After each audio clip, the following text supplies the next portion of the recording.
friends, just before we begin a television show, we always decide on the time at which we are going to quit. And you often wonder, well, how do you manage to finish on time? Well, I just keep looking at the clock, and then 2 or 3 minutes before the time is finished, begin to weave into a conclusion.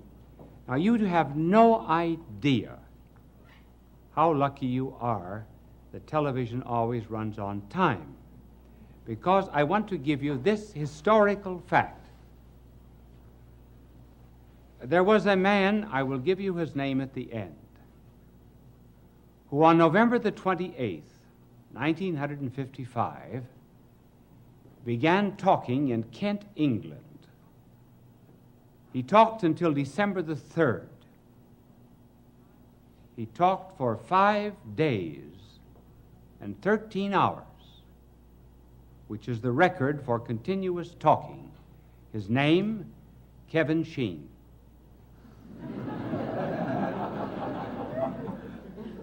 Now, they say that women talk a great deal. The record for women is only 2 days and 14 hours. It was held by a Mrs. Clapp. She couldn't keep her clap shut. Well, tonight we are to talk on the subject of the meaning of love. What is love? Well, that all depends upon whom you're asking. To a psychiatrist, love is a libidinous instinct. He calls it an id. And it becomes interesting to him when it manifests itself in aggressiveness and jealousy and hate and anything that creates a psychiatric problem. To the novelist, love is interesting not when it is a virtue, but generally when it is a vice. Adultery, perversity, and so forth constitute the themes of many novelists. To a biologist, is nothing but an animal instinct that has been carried over into the human order. To a comedian, love is nothing but a lot of dame foolishness. You understood me correctly, didn't you? Love is really none of these things. Love is a feeling, a groping, a tasting, a sensing, and awareness of another. Love always refers to another, not just primarily to self. And here's where it differs from knowledge. Now, let me illustrate this.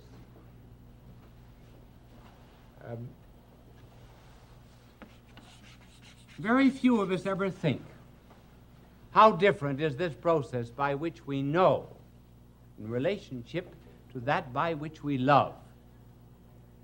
Whenever we know anything, we always bring the thing or object which is known down to the level of our mind. That is why when a teacher is explaining something in class, he will always give an example.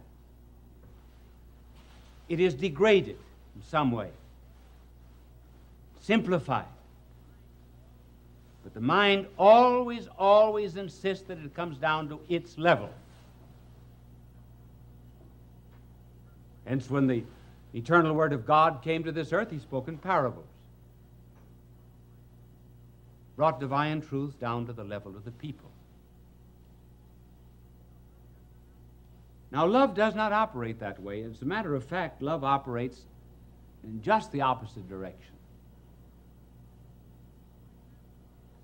For example, the object of love is something to which you go out. Now, here is the faculty of of loving is the will. When you love anyone, instead of dragging it down to your level, you go out to meet it. For example, if you love music, you do not write your laws of music. You meet the demands of music. If a man is in love with a lady who loves poetry, he doesn't talk algebra to her all night, if he's wise. You can immediately see, therefore, that the nobler the object that is loved, the better we become. That is why it can be said that the level of any civilization is the level of its womanhood. Because the nobler the objects that are loved, the nobler a person becomes. The greatest philosopher who ever lived, Thomas Aquinas, said that the least love of God, therefore, is worth more than the knowledge of all created things. Because the knowledge of all created things merely draws things down to our own mind. But when we love God, we go out in order to meet the infinite. So it is love that makes us really more than knowledge. Now the next point about love is this, that love is not just therefore the same as sex. Now sex is one of the manifestations of love. But somehow or other today, the word love is not so often mentioned except in songs. And then have you ever noticed that they're always in the future? Never in the present. How happy we will be. I'll bake a cake for you to take for all the boys to see. And sex, however, in common literature today, too often is a substitute for this noble affection. Now, though it is one of the manifestations, it is not necessarily love. And let me show you the difference. Sex alone is really not interested in a person. Sex is really interested in self. And hence the carnal man will very often apparently and seemingly project his love to someone else, but he's not loving that other person. He's loving the pleasure that he finds in that other person, which is not the same. George Orwell, who wrote that remarkable book about the future of a communistic world called 1984, he has some people saying in 1984,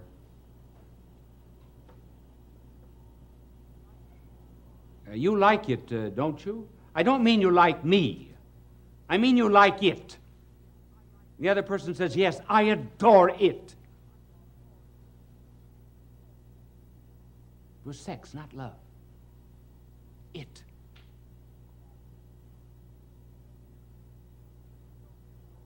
When the Soviet soldiers came into Berlin,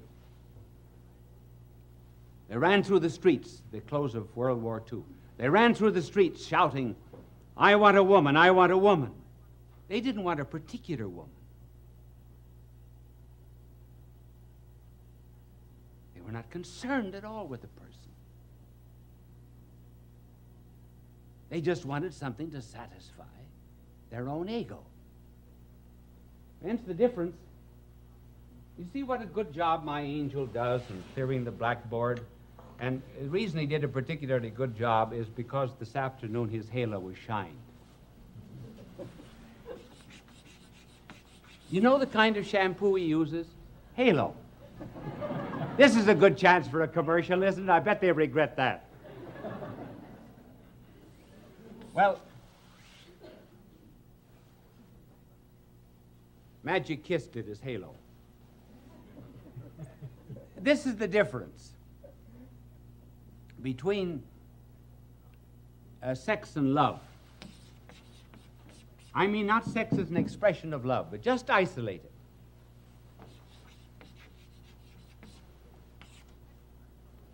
Sex is a circle. Have you ever noticed that's the only thing that I draw well, is a circle? It's not perfect, but I mean it's much better than the things I usually draw. But sex is a circle. It's bounded by itself. It looks only to itself.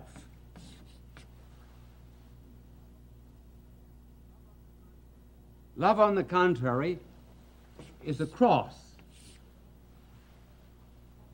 Stretches out in all directions. It's all embracing.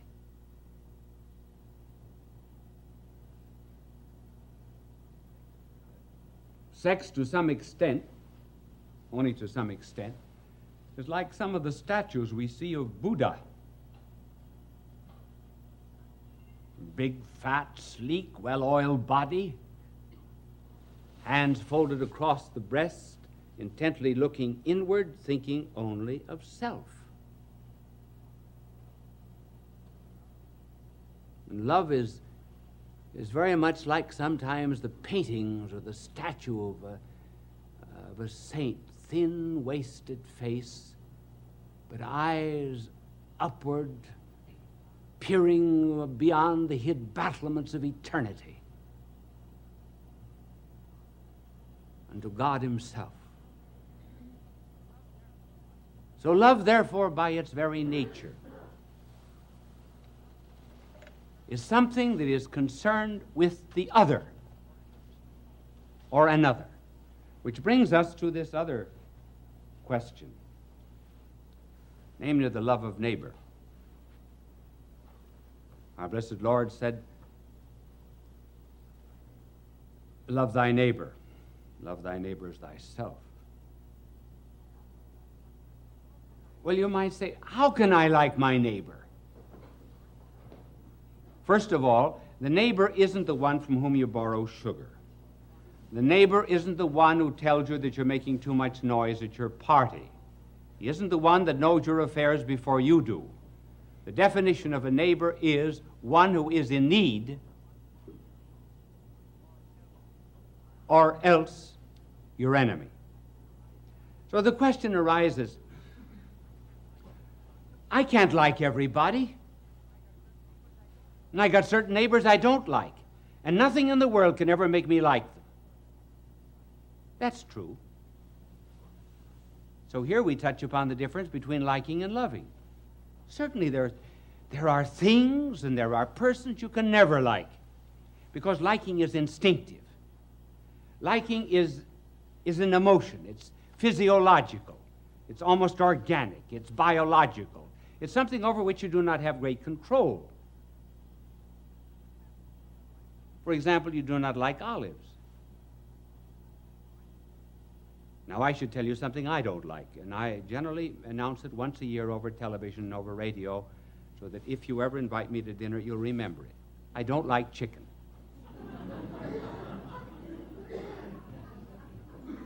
Now, nothing can make me like chicken. I'll tell you the reason why. People wonder why I don't like chicken. Well, when I was a boy, my father used to send us out every summer to a farm to work. He believed in hard work, for which I thank him. And the tenant farmer, very anxious to please my father, gave us chickens every day except Friday. So every morning I had to go out and wring a chicken's neck. I must have wrung thousands of chickens' necks. So when we hear the command, love your neighbor, love everybody, and love all of God's creatures, well, that's all right. You can love them. But you can't always like them.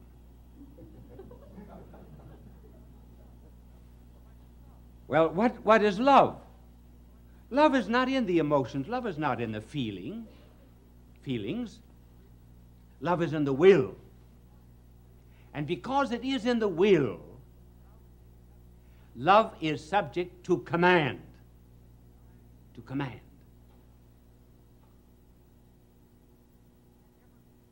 You can never be commanded, for example, to like pickles. But you can be under a command, as a boy is under a command, for example. Now, please go up and kiss your Aunt Sophie. Now, he doesn't want to kiss his Aunt Sophie, but he's under a command, and maybe he does it. So love is subject, therefore, to the will. It can be ordered, whereas liking cannot. And we're only told, therefore, to love the neighbor. And how does this love work itself out practically? Because you may not be liking all the time. It is by doing a good deed. Do good to them who hate you. And as we begin to do what we ought and what is commanded, we may eventually begin to love that which we ought. And that is how we gradually come to love God and to love the neighbor sometimes that is not worth loving. Does that mean I have only 3 minutes left? All right. I thought I had 5 or 6. I've got 3, so I get very nervous, and I have to change. No, he says 5. Wasn't that nice that I asked him? He put up 3 fingers. Now I have 5. Well, now I can tell you other things.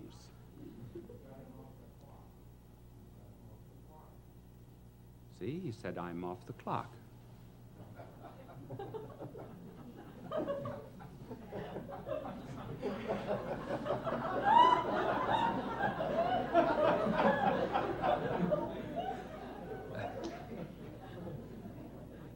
You see, I like him for that, and I love him for that. Now, our blessed Lord also said, you love your neighbor as you love yourself.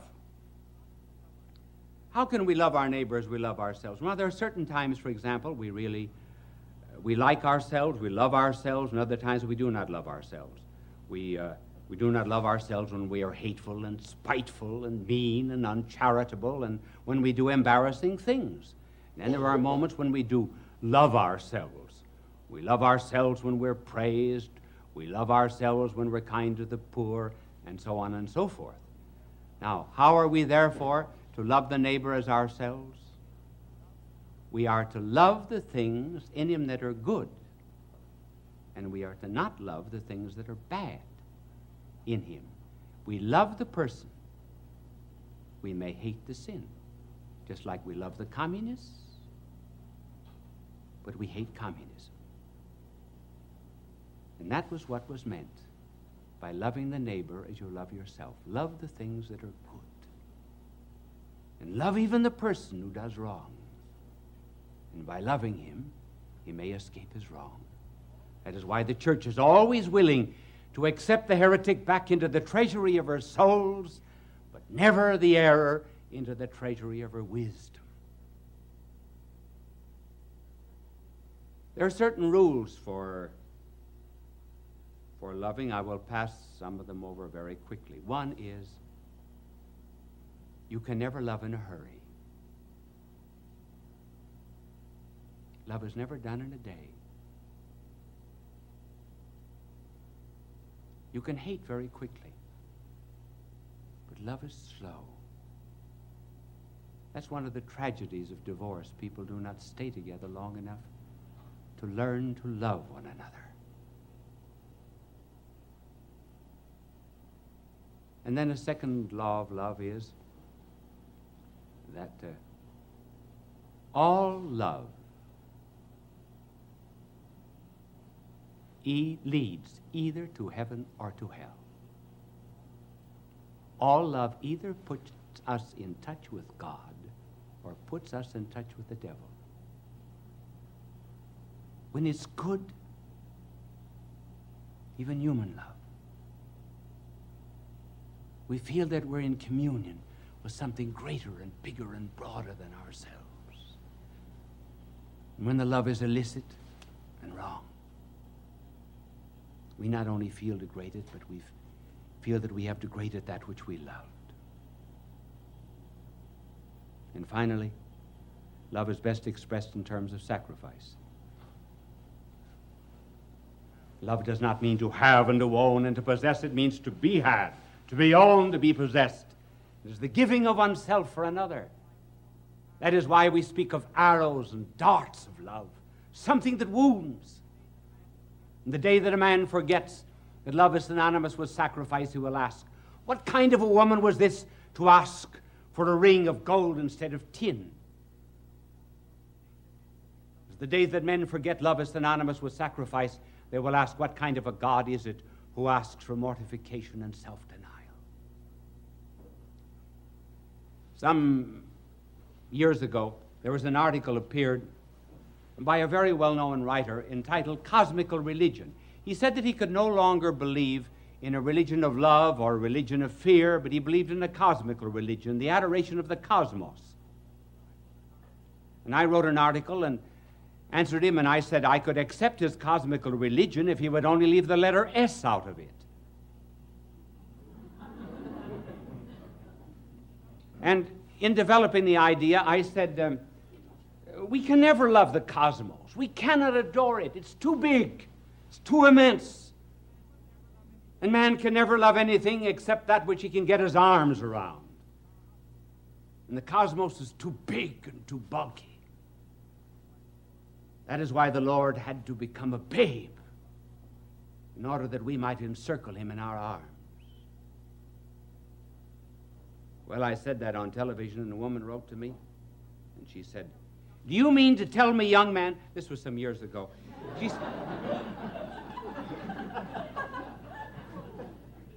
she said, do you mean to tell me, young man, that I can't love anyone unless I can get my arms around them? I said, madam, that isn't my problem, that's yours.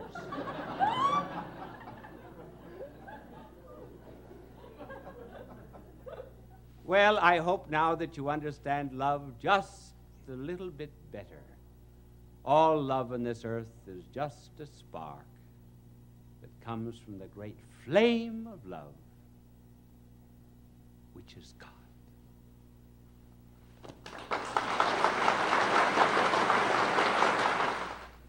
Now that you've heard this telecast, perhaps you understand why I always end a telecast in exactly the same way.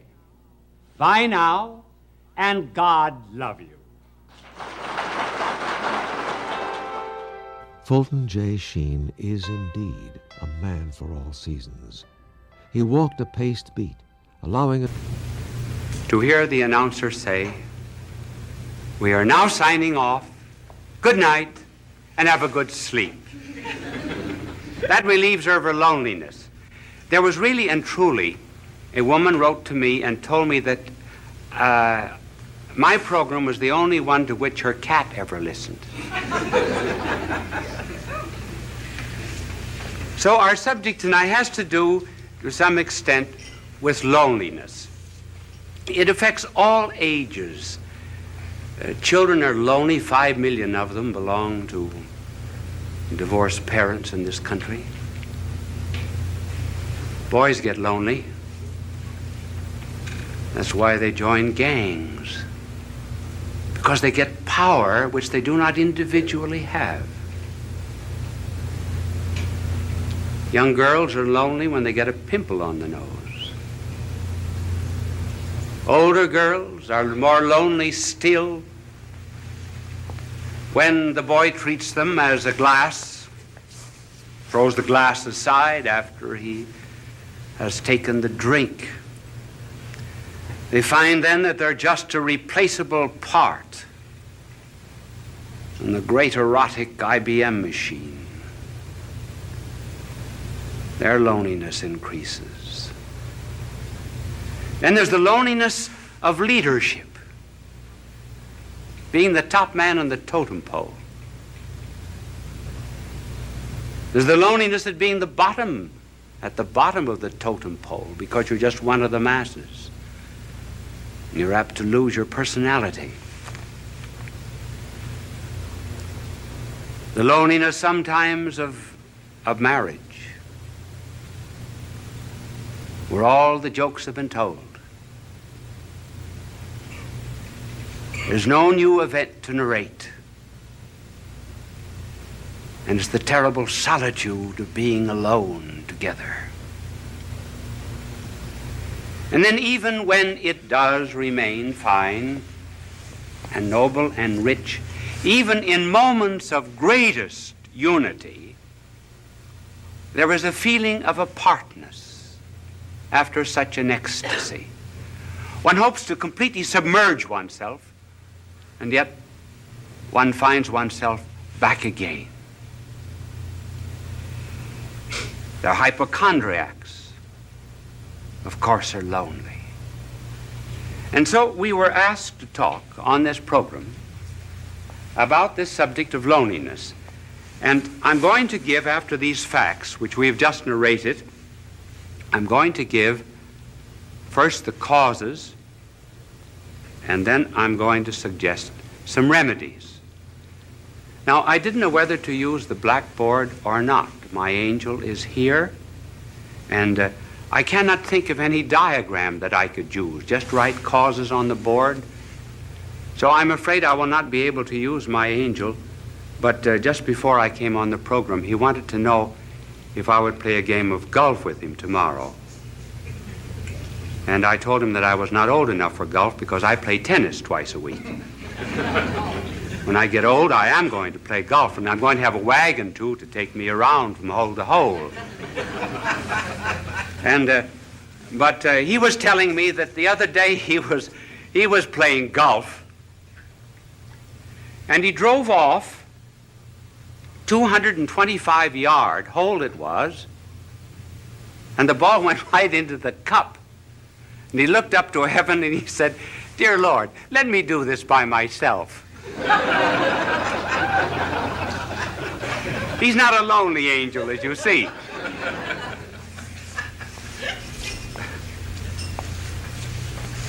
Now, what are the causes of loneliness?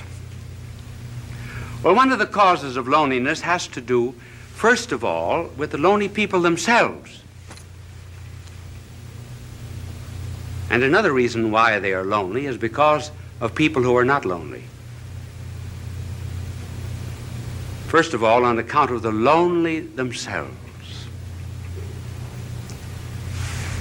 They want to be loved too much. They want to love, to be loved. Now, there's nothing wrong about wanting to be loved, because we're all Stradivarius violins without bows. I didn't mean that pun. We are... one of the difficulties of an unprepared, unscripted play. And we're cups without saucers. We are to be complimented. But the deep loneliness of which we are speaking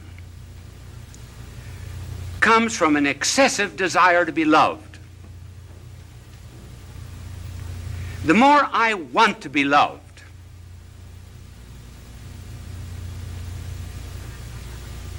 the less I am loved. The less I'm loved, the less lovable I become. The less lovable I become, the less I am capable of loving others. And that's how, by a desire to seek only oneself and to please oneself, one gets caught like a bird in a fowler's net. And the more one struggles to get out of this loneliness, the more one is captured by it. And just take some concrete examples of this desire to be loved. I know of a mother whose daughter was away at college. And she used to call up the daughter every night. Would keep the daughter on the phone for an hour and protested to the daughter that she was not appreciated as she should be. And because other girls in this college wanted to use the phone, she said to her mother, "Mother, I'm forbidden to use the phone anymore." One day, the superintendent had sent for her, and she was unable to answer the phone, and she told her mother, "Send someone to answer the phone for her." The mother said, "This is the end." And she refused to see her daughter again. Thus, by wanting too much to be loved without loving, one loses even the love that one seeks. And then there was a fiancée. She used to. I wonder if any of you young women in the audience ever do that. Do you know what she would do? She would write down in a book every time the boyfriend called how long he spoke. She also wrote down how often he wrote and how many words he wrote in each letter. She felt that she wasn't loved enough, so she began writing herself anonymous letters, threatening her. And she said that these letters came from a well-known author in the city. And finally, she was exposed by this man whom she blamed, and eventually the marriage was broken off. She just loved too much, loved to be loved. And then there was the wife who felt that her husband was paying no attention to her, insisted that he stay away from work. She wanted to go to a picnic, wanted to go to the beach, and he found excuses many times, and finally he lost his job. The marriage broke up. So one of the principal reasons of loneliness, therefore, is this egotism which seeks only oneself. And you can already see the cure anticipated by the mere fact that we mention this cause. But then there's another cause of loneliness, and that's on the part of the people who are not lonely. They do not bring any love to these people.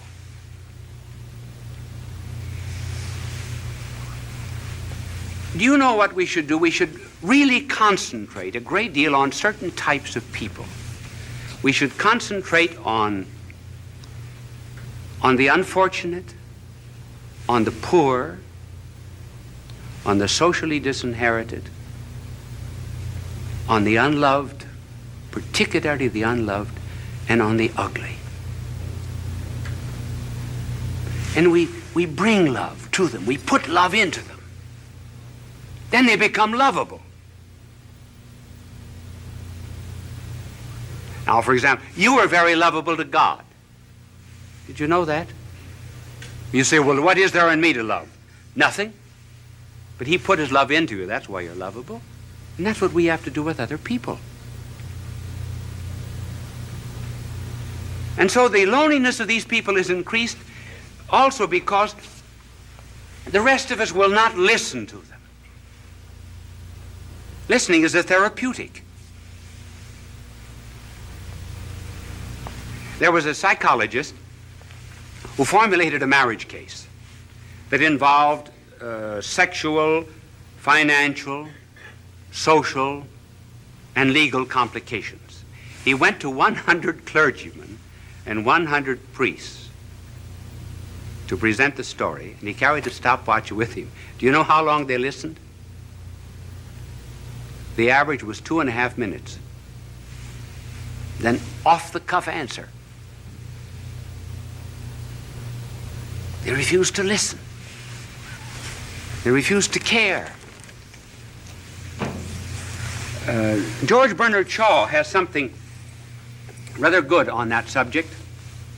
In his play St. Joan, King Charles says to Joan, "Why do not the voices come to me? I am the king." And Joan answers, "They do come to you,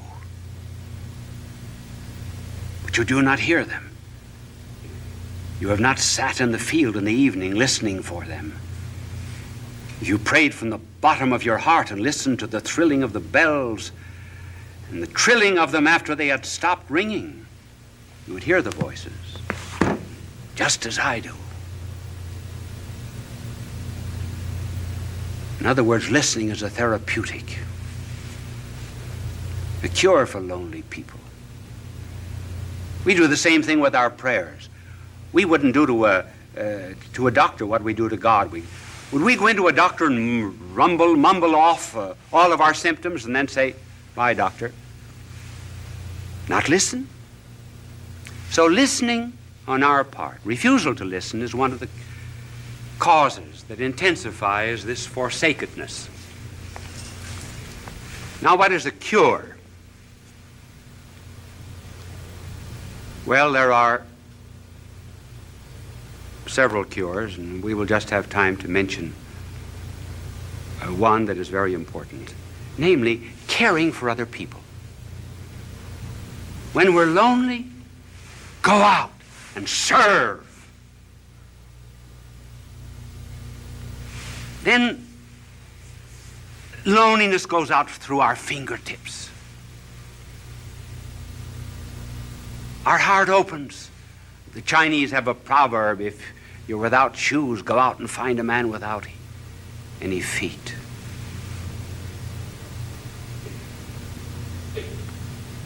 Caring for others. I remember when I first went to Europe to study, to do my university work as a young priest. The first Christmas I was lonely. I was really lonesome. I think it was the only time in my life I was lonesome.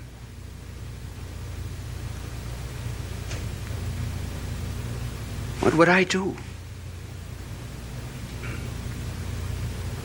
So I went to someone in the city of Louvain and asked for a list of the worthy poor. And I went to this particular alley. It was the wrong address, actually. I got into Rat Alley. And when the door opened, there, earthen floor, was a blind father at a stove. 10 children barefooted around the stove. A ladder leading up to the second floor. One bed upstairs, bed downstairs. The children slept crosswise. I asked the family what they had.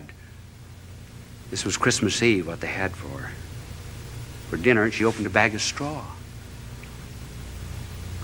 The children had no sabots, no wooden shoes. I took care of them for 4 years while I was studying at the university. Got them jobs, rehabilitated them. I felt at times perhaps they were drawing on me.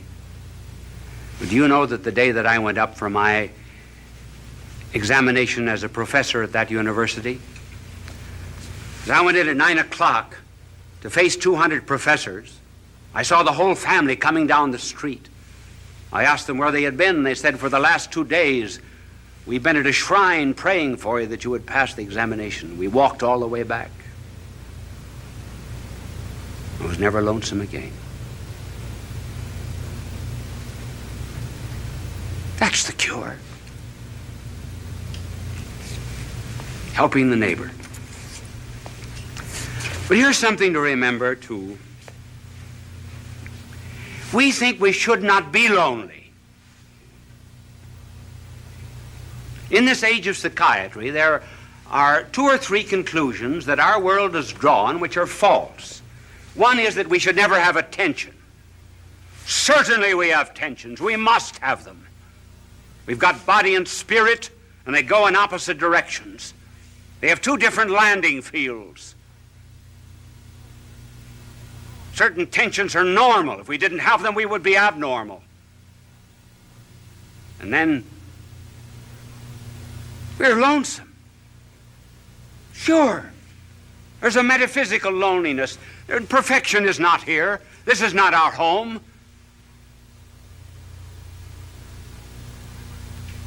I've got something that I want in my heart that nothing on this earth can satisfy, and nothing can satisfy you either. And we know it very well. So what's the cause of this loneliness? What are we looking for? Well, we say we're looking for God, yes. But then I know what you will answer. What does God know about loneliness? Now that's a good question. That's a good question. What does he know about loneliness? Does he know anything about the loneliness, for example, of a babe in Afghanistan who has no better home than just straw? Does God know anything about the loneliness of a mother who has to gather up a child in order to escape a dictator and fly halfway across Africa?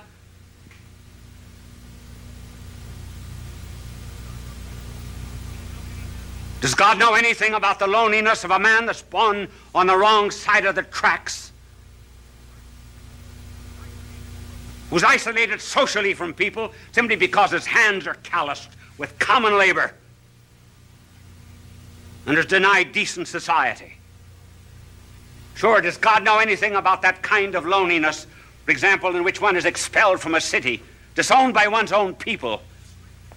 Does he know anything about the loneliness of being deserted by friends?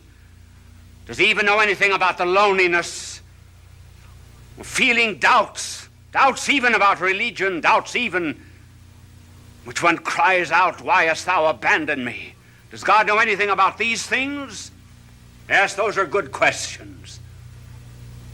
Now suppose that there was a figure that came into all of this loneliness and so immersed himself in it that he would not immunize himself from it, would not cut himself off from it.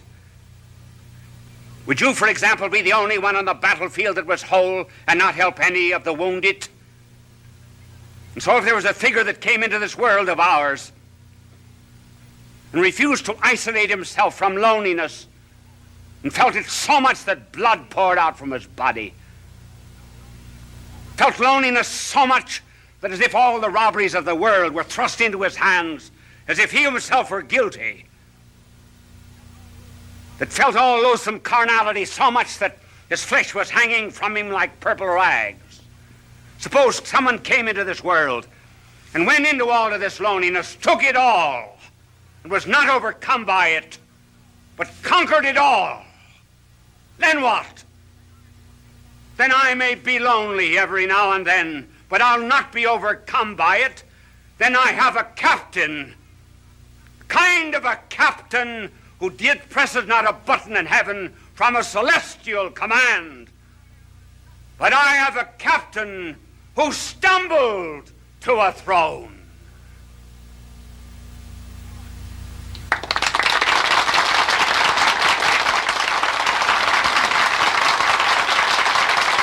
Bishop Sheen will return in a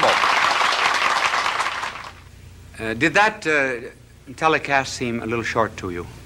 Actually, I was just informed that we were 1 minute short. Now, I have a clock before me over there, and I keep my eyes on it. But this clock here was right. I finished 3 seconds before the time. But up in the control room, that celestial command that I just talked about, they figured it wrong by 1 minute. So they asked me if I could, instead of coming out for a very brief closing, come on and talk to you for 1.5 minutes.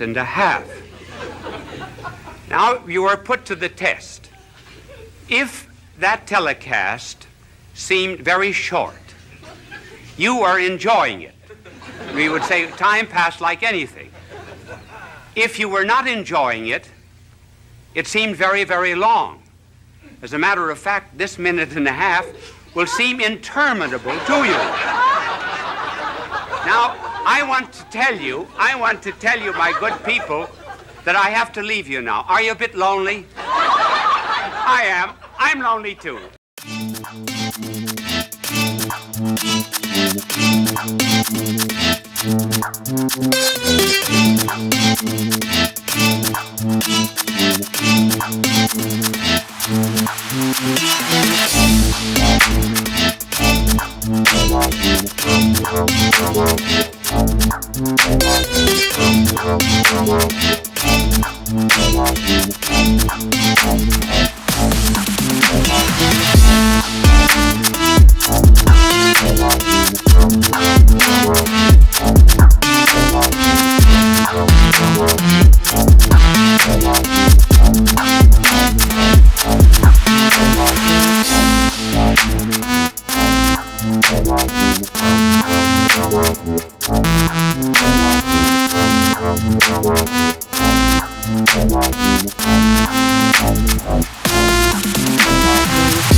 Thank you.